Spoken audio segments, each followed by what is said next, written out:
Yo. What it do? Hey, listen. I ain't gonna hold you. We here for the results.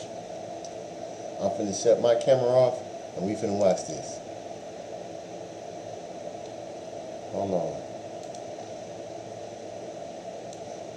Let's get it poppin'. Is this your car insurance premium? This, even this? They don't want us to know that there's an easy way to lower your car insurance costs. What you do is you go to simplify.com and it takes explanations and differential diagnoses of what the possibilities were. He was honest about the limitations of his exam, since his was the second autopsy. Okay, he was honest about the limitations, and he was also open about the questions that were left. And so, with the initial report, he shared that the cause of death, the manner of death, are undetermined. These are the things that stuck out to me, Don, and me. That lesion on the back of the head, so occipital region, yes, that's in the very back of the head. Just watch that. So that is the press conference announcing the preliminary findings of the autopsy report for Nolan Wells. I'm going to bring in the experts now. I'm going to bring in Dr. Frida, triple board certified medical doctor with certifications in nephrology, internal medicine, obesity medicine, and pediatrics, a friend of the show. Winnie Cressy, attorney and legal mind, also a friend of the show.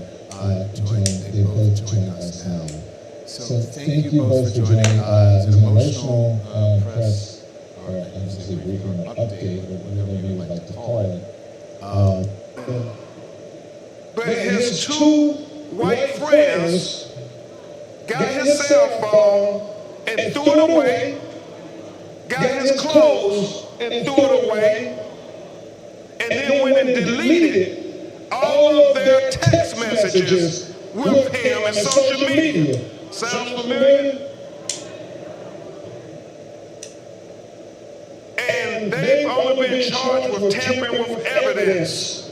And his mother is crying out that they should be charged with murder, because if they would lie about his cell phone and his clothes and deleted messages, then they will lie about what really happened to Daniel Irvins.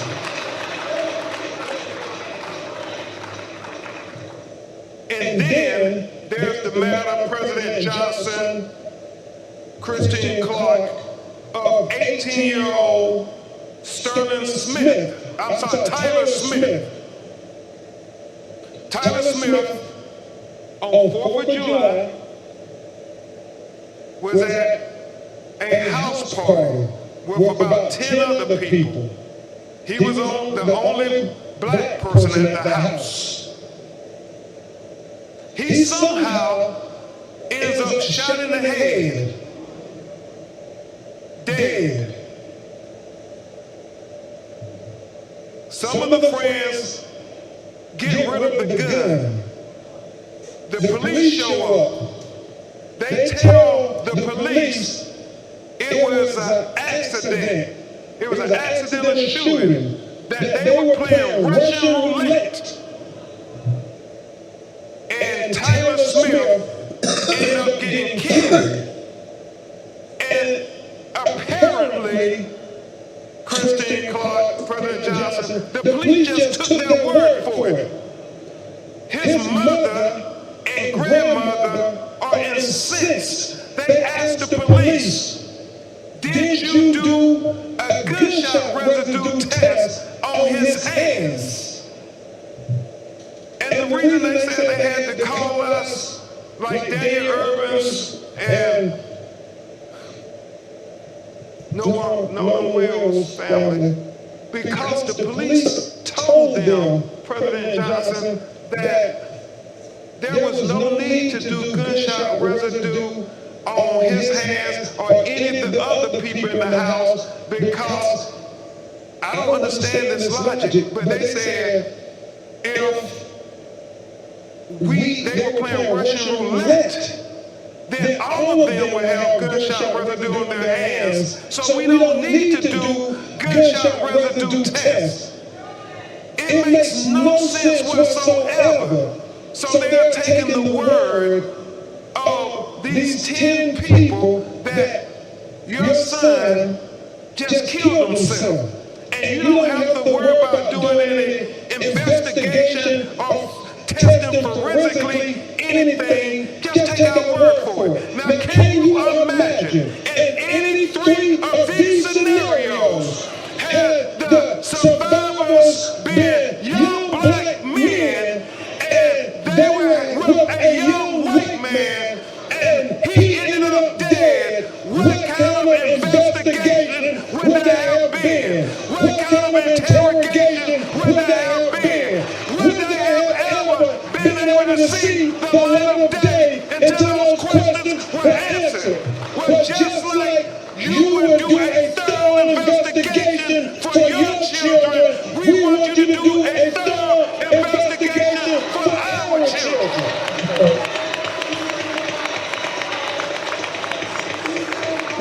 We don't want anything special. We just want equal justice. Equal justice. And so with that, I'll turn it over to Trevon to lead us in the final session. Well, a few questions. We have my colleagues on either side with microphones. Please announce your name and your media outlet if you have any questions. We're going to be quick because we have other programming going on in real time. We'll go here first. I want to say we're here with Dr. Fisher. Hi, everybody. Samantha Fisher. Do a summation right after this.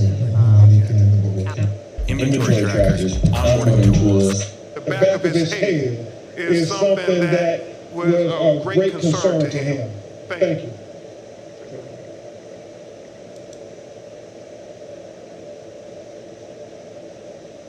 Details about the neck. Yeah. I heard a lot of people behind me gasping when that detail was mentioned. Yeah. Let me try to be very comprehensive.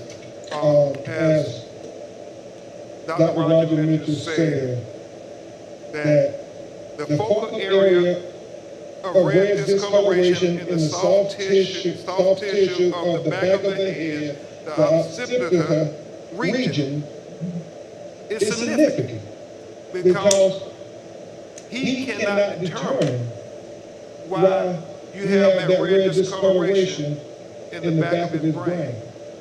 That's significant. He also talked about just the fact that as it's common practice, he was missing his throat when they received the body. And he wants to know why they held it back. He's not drawing any conclusions, but he said he would want to examine it if there were neck fractures or compressions to the neck. And he thinks that's significant to know at autopsy. The reason he said he would hold it back when he was a medical examiner because he thought that there may have been some issues with neck fractures. The last thing that is significant is what we said before about him, the condition of his body when he went into the water. Was he conscious or unconscious?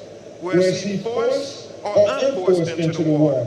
He said those things are very significant. But he started off talking about this red discoloration in the back of his head is something that was of great concern to him. Thank you. We'll go here. Darrell Denard with Chicago Speaks on V103. What specifically are you calling for from Mississippi authorities in terms of transparency, but more importantly, investigations? I know President Johnson is from the state of Mississippi, and the Mississippi Conference president is here. They're calling, as we are, for a fair, impartial, comprehensive investigation.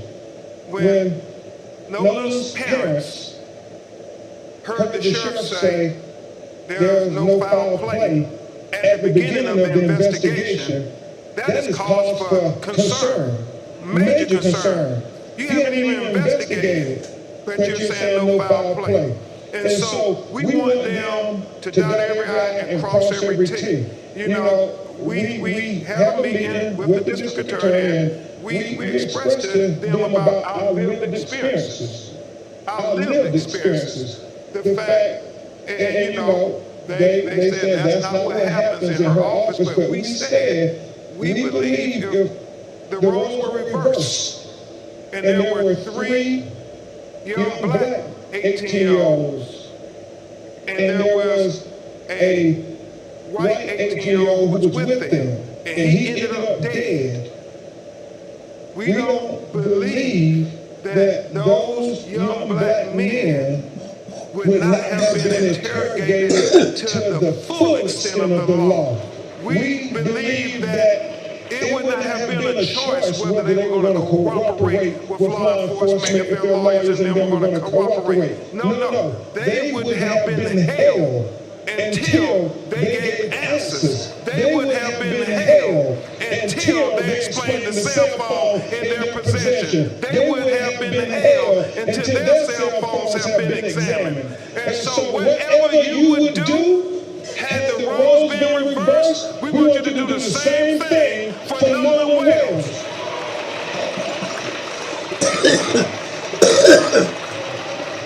We have time for one more question, and we're going to have a prayer with our Religious Affairs Committee with the family. One more question here.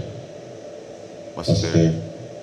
I'm Tiffany Nolan with the Tribe in Chicago. I know that we're talking about a transparent investigation, but for families and people who are watching, can you kind of give a breakdown or a timeline to the best of your ability of the contact that you had with Mississippi authorities or Ocean Springs authorities or the Cajun Navy? Have you all talked to them? Do they call you after the initial autopsy? Is it just radio silence from them? Do you have to call them? Can you kind of walk us through that process? The last time we actually spoke with local authorities, which would be the Sheriff's Department, was I think a day or 2 after his body was found. That was only initiated by me. I sent him a text message. I was like, hey, this is Christine, Nolan's mom. I just want to see if there are any updates. Basically, he called back, there were no updates. He's like, we're still interviewing. And again, my concern, and also my husband's concern, was it was not even an hour that his body had been removed, and the sheriff came out and said, this is, accidental drowning, we don't think there's foul play. Again, that is why we're doing what we're doing and why we're moving the way we are. Because I sat there and asked them, please take this case as if this is your child, your family member, your whatever. And they promised that they would, but when you make statements like that straight out the gate, that's an issue. We did meet with the DA.